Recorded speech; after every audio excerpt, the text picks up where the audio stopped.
सोन चिड़िया एक साथ उड़ती हुई नजर आई। वो उनके करीब गई और फिर उनके साथ साथ उड़ते हुए सोन चिड़िया से बात करने लगी।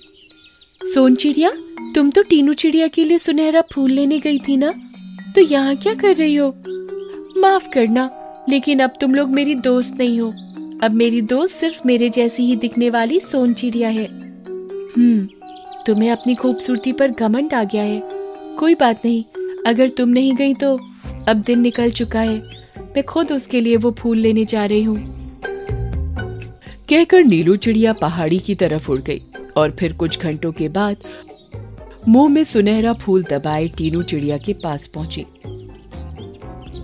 टीनू चिड़िया उसको देखकर खुश हुई और उससे पूछने लगी, अरे नीलू चिड़िया, तुम अकेली ये फूल लेकर आ रही हो? सोन चिड़िया कहाँ पर है? सुनकर नीलू चिड़िया ने अपने मुंह में दबा फूल जमीन पर छोड़ा और बोली, तुम पहले इस फूल को खाकर अपना दर्द ठीक करो, फिर मैं बताती हूँ। टीनू चिड़िया ने उस फूल की एक दो पत्तियां खाई। उनको खाते ही टीनू चिड़िया का दर्द एकदम ठीक हो गया और वो अब अच्छे से उड़ने लायक हो गई। तुम्हारा बहुत बहुत शुक्रिया प्यारी दोस्त। अब मुझे बताओ कि सोन चिड़िया कहाँ पर है? सुनकर नीलू चिड़िया ने उसको सब कुछ बता दिया, जिसको सुनकर उसको बहुत बुरा लगा। उन्होंने फिर सोन चिड़िया से दोस्ती ना रखने का फैसला कर लिया। दूसरी तरफ सोन चिड़िया अपनी नई दोस्त के साथ बहुत खुश थी। वो पूरे दिन साथ खेलती रहती और वक्त बिताती। वो दोनों किसी दूसरी चिड़िया से बात नहीं करते थे, क्योंकि अब उन दोनों के हिसाब से कोई भी दूसरी चिड़िया उनकी दोस्ती के लायक नहीं थी। एक दिन जंगल में तेज बारिश शुरू हो गई। दोनों चिड़िया जल्दी से एक पेड़ की डाल पर जाकर बैठ गईं। अचानक से तेज हवा चली, जिससे पेड़ का एक भारी पत्ता सोन चिड़िया को आ लगा और वो जमीन पर पड़ी कीचड़ में जा गिरी। अब बारिश बंद हो चुकी थी, लेकिन सोन चिड़िया पूरी तरह कीचड़ में सन चुकी थी। उसके पंख भी भारी हो चुके थे। तुम ऊपर से अभी तक क्या देख रही हो? आकर मेरी मदद करो।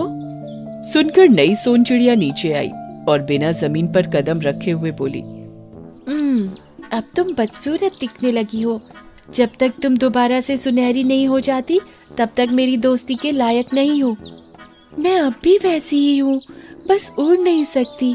तुम मेरे लिए पानी का इंतजाम कर दोगी तो मैं उसमें नहाकर फिर से सुनहरी दिखने लगूंगी। लेकिन अब तो तुम मेरी दोस्त नहीं हो ना, तो मैं तुम्हारे लिए पानी लेने नहीं जा सकती। हो सकता है पानी में नहाने के बाद तुम्हारा रंग उतरकर इसी तरह बदसूरत रह जाए, इसलिए मैं जा रही हूँ। ये कहकर वो चली गई और फिर सोन चिड़िया को अपनी पुरानी दोस्तों की याद आने लगी, लेकिन उसके पंख अब अकड़ चुके थे, इसलिए वो उड़ने लायक नहीं बची थी। काफी देर तक वो इसी हालत में जमीन पर रुकी रही। कुछ देर बाद नीलू चिड़िया और टीनू चिड़िया वहां से गुजर रही थी, तो उनकी उस पर नजर पड़ी।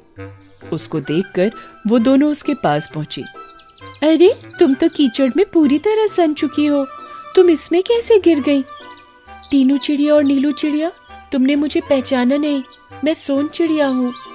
लेकिन तुम्हारी ये हालत कैसे हुई और तुम्हारी दोस्त कहाँ है? सुनकर सोन चिड़िया ने उन दोनों से माफी मांगी और सब कुछ बता डाला। नीलू चिड़िया बोली, घमंड में आकर तुमने समझ लिया था कि जो तुम्हारे जैसा खूबसूरत नहीं है वो बात तक करने के लायक नहीं है। तो अब देखो, कहाँ है वो जिसको तुम अपने लायक समझती थी? मुझसे बहुत बड़ी गलती हो गई। अब मैं कभी खुद को दूसरों से ऊपर नहीं समझूंगी।